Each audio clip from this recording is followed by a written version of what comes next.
we find some of those? Let's narrow down. And this is a list. You won't be able to see it, but it's on my LinkedIn page.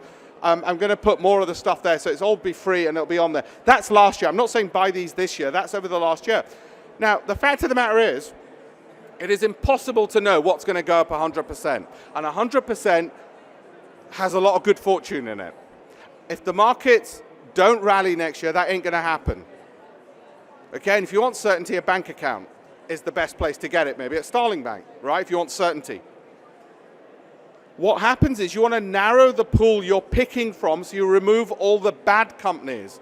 I don't like waking up at 3 in the morning and thinking, why did I give my money to that company whose sales are dropping, profit margins are being squeezed, and its price keeps going lower and lower? Who wants to work hard for a living? I don't want to do that. I want the companies which keep growing sales, who have the cleverest people in the world employed by them to do it. It's a hell of a lot easier riding those coattails than it is trying to turn around and speculate, and I don't like speculating, and gamble on companies which, oh, hopefully the government might do a tweet on coronavirus and this company might turn around. Or look at that company, it's crashed and burned.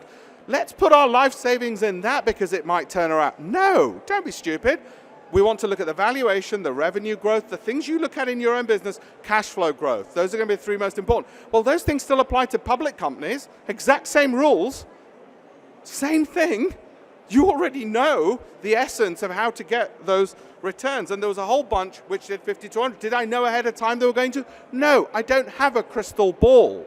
The point is, anybody who's honest about the market will tell you the job is to try and remove the rubbish, and then hopefully what you're left with will give you an increased probability that if there is a tailwind, you get a market outperforming return, and if there isn't, and I don't know if there's going to be a crash next year or not, despite all the big talk about FT and my books and columns and all the rest of it, I don't have a crystal ball to tell you that.